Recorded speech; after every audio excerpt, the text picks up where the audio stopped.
Man, I mean, I'm old school, a bit. Obviously, I'm 41 years old, so I would say Pennywise, Bad Religion, get the old guys, get the old guys back, man. It's like, it's like Bad Religion, Pennywise, no effects.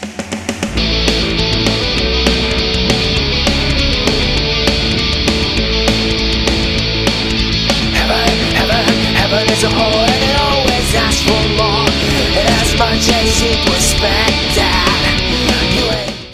usually when we do this, we kind of go, walk our way backwards. And I was actually gonna ask you about the new single to begin with, because, well, first of all, it sounds really great, and the video really captures your attention. There's all that military imagery, and although it's melodic, there's a lot of tension to it. And I'm wondering what the inspiration behind that was. Just if you give us any any info and hints.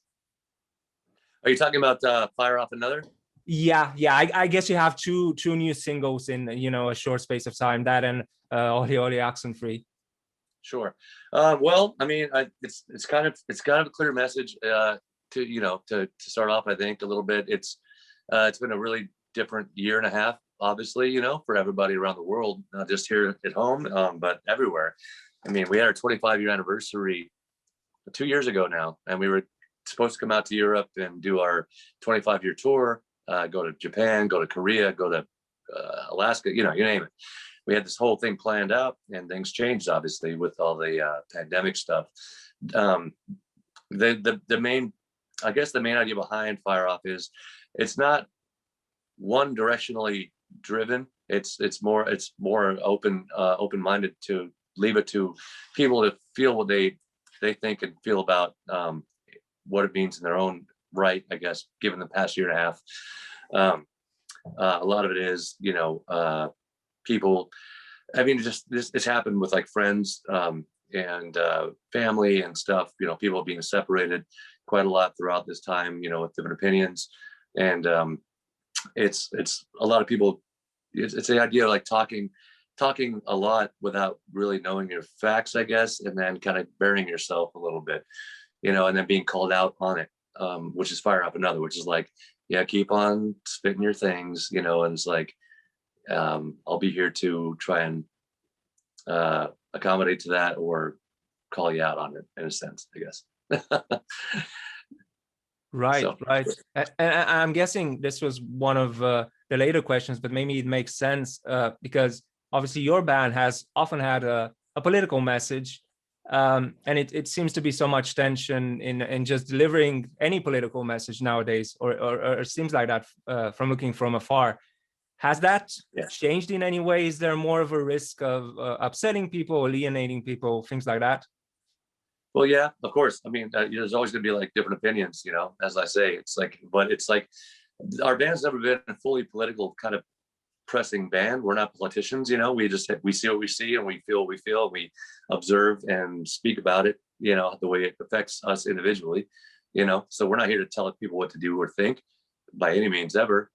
Even songs like our song Revolution back in the day, it sounds like an extremely political song, but it's really based upon personal revolution. It's about changing yourself to make things better in the world that you live in, and nothing's going to be better if you don't do that yourself. It's like, it's not directionally toward left wing, right wing, this way, that way, whatever the case. It's just a matter of like really evaluating the situation you're in, and if you want to make it better, it's up to you to make the change to do so. Absolutely. And I'm wondering actually about that, because like you said, obviously the band is far from one-dimensional. If anything, it's one of the more eclectic bands of this type. I'm wondering if that in any way sort of hurt, because obviously when a band gets successful, usually media outlets tend to want to put it in a certain box, and I don't think that works for Authority to Zero. Yeah, no, I mean, that's been kind of our lifelong deal. It's like we've been a band for 27 years, and we've never been put in a category, really, to be honest with you, punk rock, reggae, ska, rock and roll, you name it, because we do enjoy playing all sorts of music, and we don't care. It's like we just have a good time playing it. It's like it keeps us entertained as well as the audience. It's like if we're not entertained ourselves, no one else is going to care. It seems, it's like no one's going to enjoy it as much if we're not enjoying ourselves also playing the music. So we always try and branch out and try different things, different sounds, different music. Just do play the music we love in a very broad spectrum of it all. But on that end of it, like you say, it has affected the band is a little bit as far as like people not knowing what the hell we're doing. And Right. so, they're like, are they a punk band? Are they a reggae band? Are they a ska, the combination band? It's really confusing to people, which again, has been our longevity test of time to see who sticks around, who doesn't, kind of deal. Right. And does that actually sort of happen organically? Because even going from one album to another, you can definitely hear shifts in sound, just going from maybe a more reggae or Latin flavor to something more rockish, more, with more punk rock energy. Do you guys actually sort of sit in a room and decide this is the next project, or does it kind of happen? It just happens, man. Honestly, we've had band member change ups throughout the years, and like with each person comes a new personality and a person's different flavors and tastes in music. And I've always been very open personally to like just rolling with it, man, and like really just seeing what comes of it, and then writing to new styles. It keeps it interesting for us, to be honest with you, like all around. It just keeps it fun. I think that's why we're still a band, is because of the fact that we just kind of keep an open mind, and we hope others do as well when they listen to the music, and just keep on playing our faces off. Brilliant. Yeah. But the one thing I guess is if there was one element that I sort of used to define the band, it's just the songwriting. It's so melodic, and for lack of a better word, it's very catchy, and that hasn't changed. I mean, I think your Fire Off Another is maybe one of your best singles. And how does that work? How does the songwriting process work? There's obviously so many hooks usually, but also the energy and very good playing. Yeah, I've always been really big on the hooks, like the choruses. Like it's like I'm kind of an anthematic writer, I guess. I really like sing-alongs. Every time I write a song, I picture us in a big stadium or a small club, even with just tons of people just screaming the words right back. You know what I mean? That's kind of how I envision songwriting when I go along with it. So basically what I do with the songwriting is like, it starts on an acoustic guitar, typically. Myself and Mike, my bass player, this last record, him and I wrote the album mostly front to back with our drummer Chris Daly. And I always start with the chorus, but the base of the meat of the song, the main purpose of it, and then write what I'm trying to talk about around it with the verses and the breakdowns and stuff like that. So it pretty much starts that way. It's like me and Michael just start strumming on our acoustic guitars, and then I'll start just humming something, like a melody at least, and then come up with the words, and then right around that, like I say, and then we'll put it to electric through GarageBand or through whatever program we have at hand, and then roll with that. Yeah. That's brilliant, and it always sounds great, and like I said, very very memorable. And you mentioned GarageBand, so I guess things like that, just recording DIY. I'm wondering, is there a big difference from I guess recording in the older days, especially since from what I understand, you had support, let's say from major labels, and I'm wondering, does that budget or recording studios count a lot for the sound? Because to be frank, it sounds brilliant in both scenarios. I agree. No, I love the raw sound of the GarageBand, like just the roughness of it, which is killer. But yeah, like the label stuff was like back in 2001. So it's been almost 20 years since we've had any kind of support of that nature. We've been independent for probably at least 15 years upwards, doing our own thing. So it's been just kind of touring, making the money, and then finding producers we've worked with and that we've enjoyed, which this one was Cameron Webb. He did The Tipping Point as well, which was 2016. So we just really enjoyed his sound, his style, and we went back with him again out in Southern California. And we've done with Ryan Green as well, who's done like a lot of the No Effects and like the Fat Record stuff. Both brilliant producers. But it does make a difference. I think it's just a different thing, like when you put the money into it a little more, if you can afford it.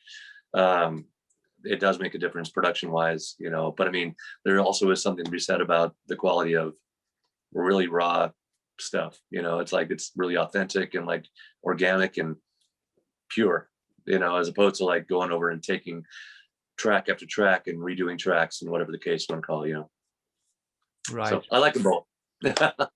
Right. I was listening to I think it's the debut EP just before the debut album, and although it sounds very raw, all the elements are there, and your playing is very good, and not to sound sort of ridiculous, but I play in a punk band, and we've been playing for a long time, and we don't sound that great, and you guys sounded really, really good from the very beginning. I read that you didn't have that much experience with playing and things like that. So how does that actually happen? How do you get so good so fast, I guess, if I'm not mistaken? Well, thank you first for that. But we I don't know, man. Honestly, we all came from musical backgrounds in the beginning. Every individual member back in the early days, the original band cast was, from a blues background, a funk background, like Chili Peppers. My guitar player was like Chili Peppers, and like just loved blues, in general. My bass player at the time, Jeremy Wood, loved metal. He was like Megadeth and like Metallica. That was him. Drummer was like into hip hop, beats and all that stuff, and I was just straight skate punk basically back in the early days, just because I skateboarded and I liked fast stuff, and it got me motivated, to skate faster. So I think we all just kind of like learned our tricks of the trade along the way. It's like you keep on trying and keep on experimenting, and you get better at what you're trying to do, I guess. You don't know what you're doing, but you're just trying to do something cooler. My mom used to sing a lot. As far as singing goes, my mom used to sing like every song on the radio, and it blew my mind. So I was always like, how does she know all these songs?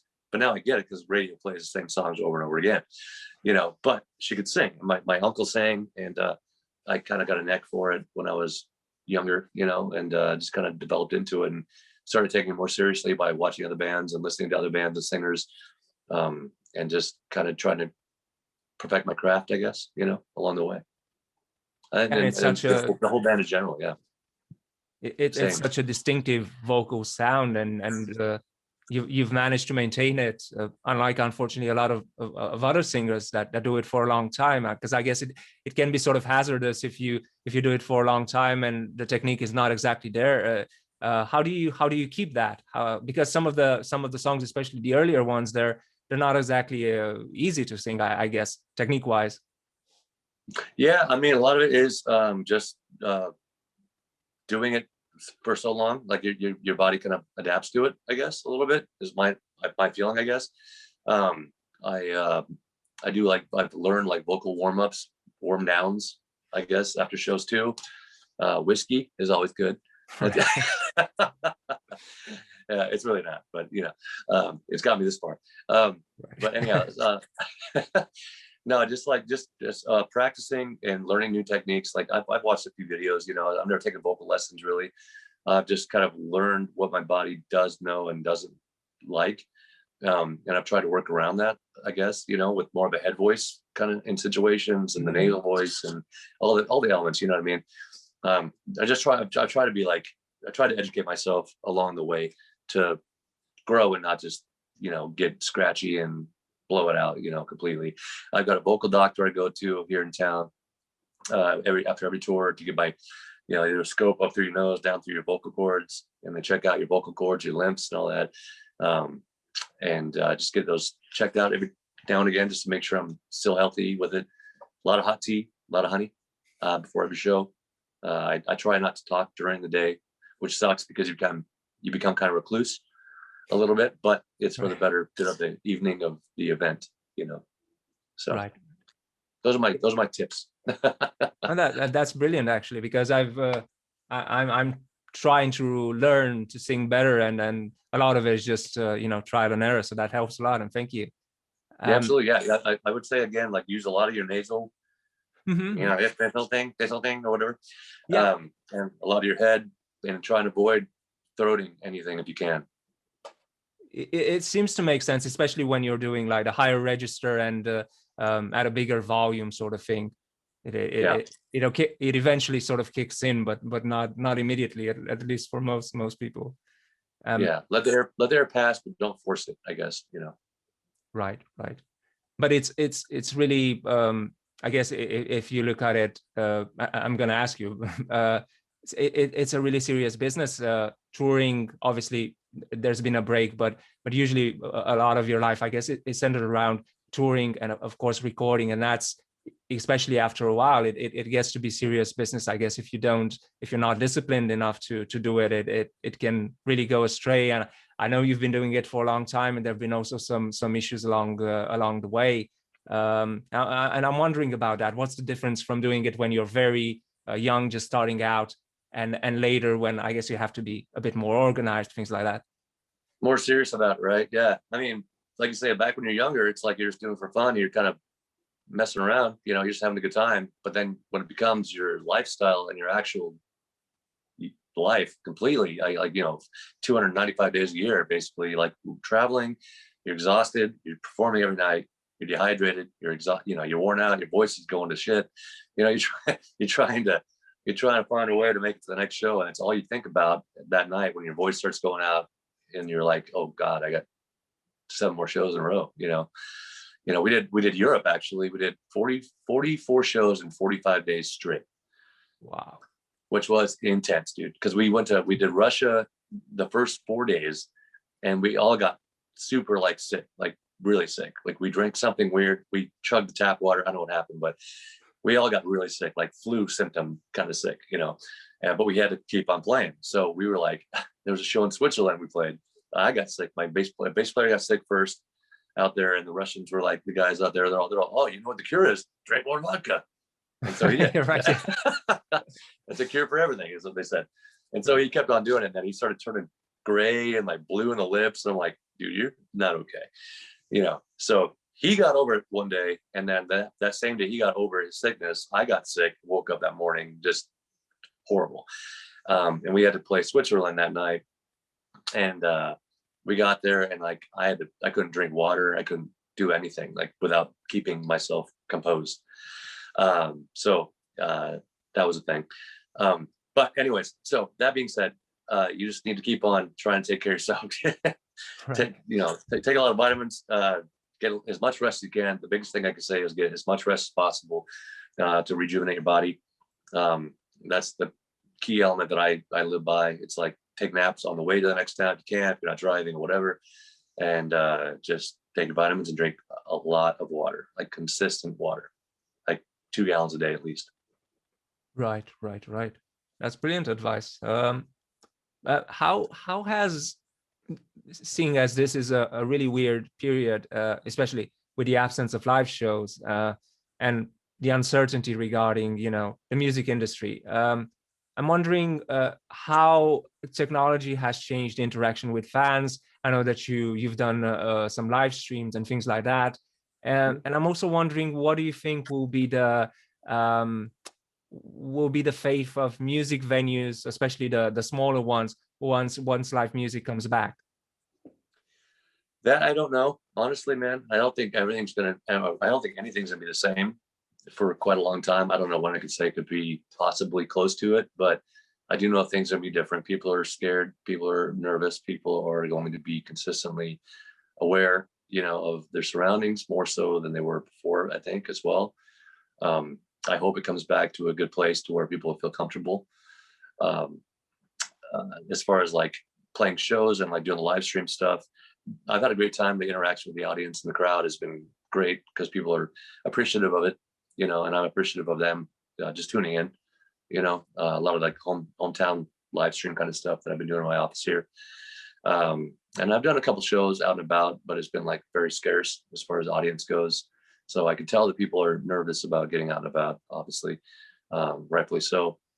But I don't know. I just hope over time it comes around again, and we get back to where we were before. But like I say, I don't know if that's going to be a possibility as far as people's mental state, because they are definitely shell-shocked a little bit, Right. Yeah, absolutely. So I mean, I don't have an answer completely as far as where I think it might go, but I hope in a very positive direction. Yeah, and feels the same way here, even though obviously the music scene is much smaller, because the few clubs that were active and could provide a stage and a decent sound system, they're kind of having difficulties. I'm actually wondering, maybe this ties into my next question. I read somewhere that when you started to get bigger as a band, you occasionally played under different names just so you could, interact with the community. And it was around the time that you were playing the Warped Tour. And I'm wondering Yeah.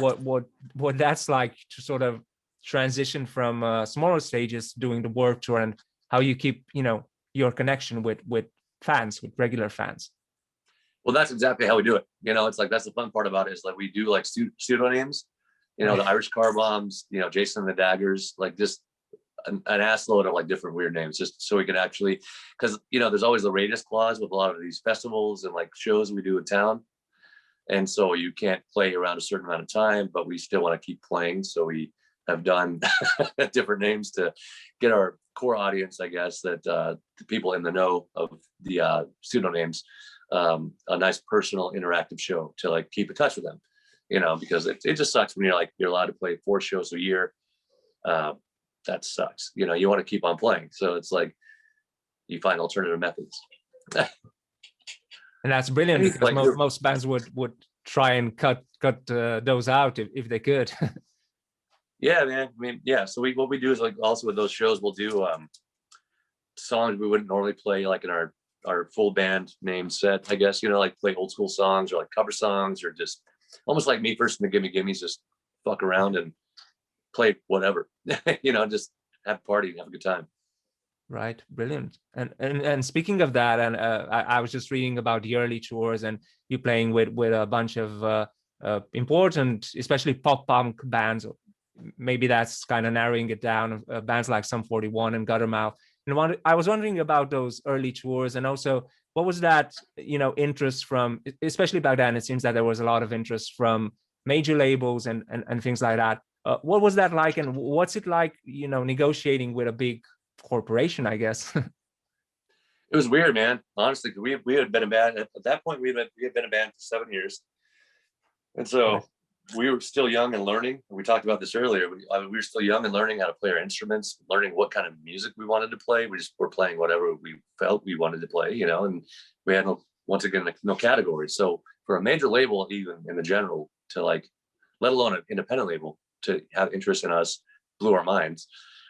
But locally here, we had a station called 106.3 and 100.3, The Edge. And my friend Derek Craven Moorhead had a local Sunday show that he played, and he played one local band each Sunday called Backyard Bollocks. And so I went down to the station, I dropped up her demo and like kept on like calling, harassing him, and he finally was like, all right, cool, I dig. He's like, you guys remind me of like old Descendants. I was like, we'll take it. Especially our old, like, once again, like the rough recordings. And so we played our song. We were all crouched around our little radio, in a bedroom, just like freaking out. We were like, oh, we're on the radio. And so from there, it went to, he pushed it on to our friend Nancy Stevens, who was the head PR lady at The Edge. And we got better recordings, and they started playing it on actual radio in full rotation. And so the record label started like seeing this on their little charts or whatever. Universal saw it, and Atlantic Lava saw it. And so they started coming and seeing us play live out at home. We had big crowds developing at that point, and they thought it might be like a fly-by-night kind of deal. They're like, oh, it's a local thing, but real quick, it's going to kind of pass by. And then it kept on happening, and they kept on playing our song, and they kept seeing that. So they came back out with real interest. And so it became a battle between Universal and Atlantic Lava. And then we ended up going with Lava Records, and we had management at the time, Brad Patrick, and they took care of all of the logistics, and we were just like kids in a candy store. Honestly, we were freaked out. We didn't know what to do. We were like young, we're 21 years old, and we've been working so hard for so many years, and all of a sudden this happens. We're like, and then we just hit the road. We've been on the road ever since 2001, man, just like firing off. Wow, yeah, it's pretty trippy, But as it goes with the corporations, like you say, and the major corporations, we didn't sell a million records, so they were obligated to do 2 records with us. So they did the second one, which they gave a shit about, really. And from there, they dropped us, and we've been just independent ever since, going in an indie label to individual now throughout the years. And is that in a way more, or I suppose it has its advantages about being able to pick and choose more in a way, working as an independent. Absolutely. Yeah. No, I mean, and that's the thing too, is like with when we signed Atlantic, they didn't want to put us in Europe. They didn't want to put us abroad. They just had to circulate the US and Canada like over and over and over again for years. Whereas, you know, our genre of the punk rock vein was it would have been smart to put us out in Europe around that time, because it was like during the end of the 90s into early 20s to 2000s, where that genre of music was popping up pretty good. So we've been playing the game of catch up for the past like 10, 12 years by getting ourselves out into Europe, into Japan, and, you know, overseas in general, you know, and it's been very beneficial. And we still don't know why they wouldn't have done that in the first place, because it's very appreciated out and about, it seems more. Right. Solid music. In Romania, at least, and hopefully live shows will return, and you might be able to play in Romania. Like I said, there's a lot of appreciation. I obviously don't know all the people that listen to punk rock in Bucharest, but the ones that do are big fans. Of course. Well, let's play together, man. Sure. I don't know if you want us opening for you. You'd have to listen to us first, and you might quickly change your mind. Well, I'll take a listen. Shoot me a link. Thank you. I'd love to. Thanks. Love to hear it.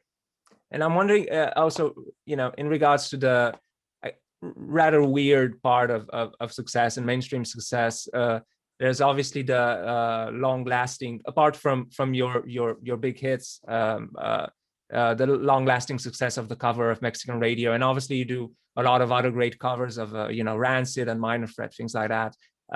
But it sort of seems to have caught a world of its own, and I'm wondering about that, and also about the time you released it. Obviously, it coincided with some would call it Iraq invasion, but the war in Iraq. And what was that like, and how has it been? The war in Iraq back in the day? Yeah, wasn't it? Weren't some of the lyrics changed to sort of coincide with that, or do I have that wrong? We did Rock Against Bush with No Effects and Fat Records. Yeah, that's what you're talking about. Back, when was that? 2004, I think it was. Maybe. But yeah, once again, that's the song Revolution. It was really based on social change rather than like political change, I guess, completely. It's like, rather than like the politics of yes or no, what was going on over there, because it was just, any war is a mess to me in my head. It's like it's the weird evil that happens consistently.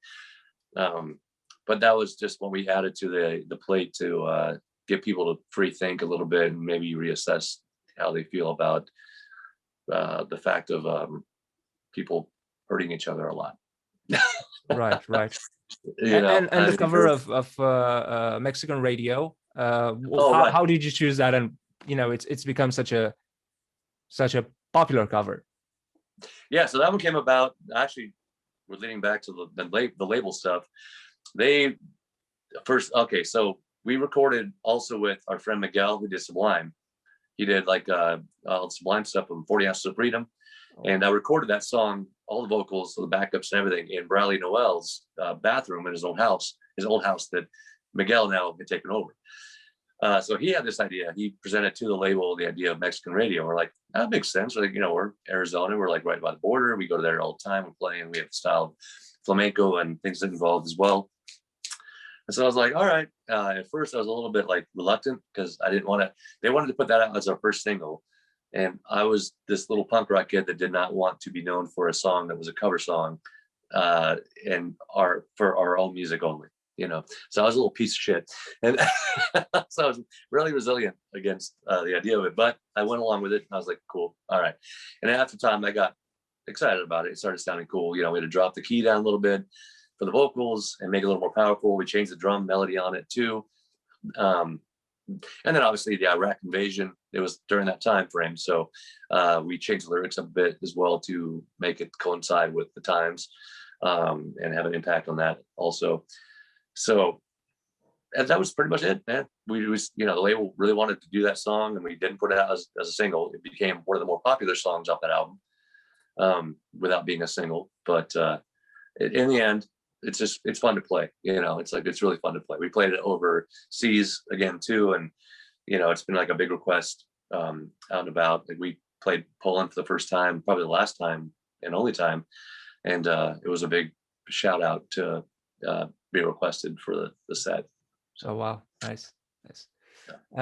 And getting closer to the end of the interview, but I have a question from a friend, and sorry if this is, hopefully it's not out of line, but my friend Luigi is a big fan of Today We Heard the News, and he asked me to ask you, if it's not too personal, who the song is about, or what it's about. So I was in my exact spot right here in this office, right here by the computer, just hanging out, and I had gotten word that Tony Sly from No Use for a Name had passed away, the singer of the band. And we've been on tour with them. You talked about Sum 41. That was one of the tours we were on with them, as well as Sum 41, and just got to meet the guys, and and Tony and all that. And then, like I say, I just had heard, I woke up and saw that he passed away unexpectedly. And I wrote the song right there on the spot, like right there, just like grabbed my acoustic guitar, and lyrics came out just purely. And it was really, it hit home, a lot, because his passing, how instant it was. Because when you're on the road, man, it's like, you don't know what's going to happen. It's like, we flipped our van before, it's like, that could be it. It's like flights, traveling in general, on stage, you break yourself, anything can happen. And it did happen to him, and it was heartbreaking. And I wrote a song called Today We Heard the News, because I did that day. And it just was really impactful, as being in a band, as well as knowing Tony, and having played with him and getting to know him along the way. And it was devastating. Even not knowing that story, it's such a heartfelt and powerful song. Thank you. Yeah, I meant it. Very impactful for myself as well. In closing, and let me just ask you if this is okay. We tend to take it in a slightly more ridiculous tone, just to close it off in a positive way. And some people we've interviewed kind of hate that. And if you do, I apologize, and feel free to tell me that. But I just have a few silly questions, if it's okay to close on that. Hit me, dude. I was wondering, just because, like, as we mentioned, the covers that you occasionally do, they're so good, and obviously they sound like you, like no other band when you cover a song. I was wondering, if you were to cover a metal song, like a Pantera song or a Metallica song, something like that, what would fit Authority Zero? What would be good? I would do Pantera, This Love. I've always wanted to cover This Love. Wow. I'd love to hear. It's fucking intense. It's intense and it's awesome. Right. It's one of my workout songs, man. It's just like, it's very, very strong and very intense and powerful. I'd love to hear those vocals. I'm sure they'd sound amazing. Thanks, man. Us looking from Europe, we're sort of amazed, and in a great way, about, if I'm not mistaken, the cannabis laws in Arizona for recreational use. Hopefully I'm not mistaken. I'm wondering if the state of Arizona was to commission Authority Zero to provide an anthemic song to this industry, what would it be called, or where would you go with that, thematically? Smoke It Up. Oh, it's brilliant. Very on point. Yeah.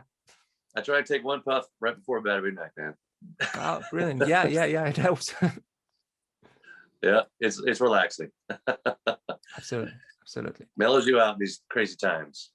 Yeah. And I guess it sort of showed that in Arizona and other places, that's obviously not the end of the world if it actually gets legalized.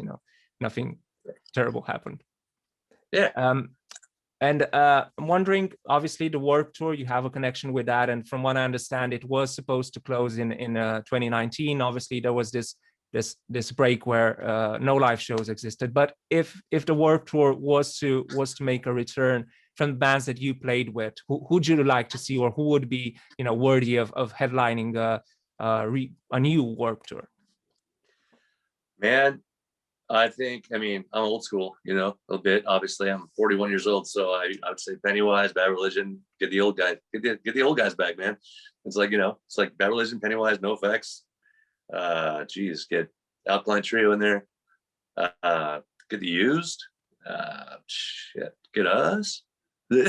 Absolutely, yeah. I gotta throw our name in the pot. That would yeah, be I a mean, killer lineup. bands of that nature, and then tons of local bands each city. Get the local bands some love. Yeah, absolutely, absolutely. And finally, and this is, I promise, the most ridiculous question, but it's over after that. Heard a lot of covers of Miley Cyrus and pop stars doing some rock covers, trying to sort of stretch out their abilities. And I'm wondering if Miley Cyrus or anyone like that was going to cover Revolution. And I guess you touched on that. What word of advice would you give to a young pop star attempting that? Oh boy. Okay.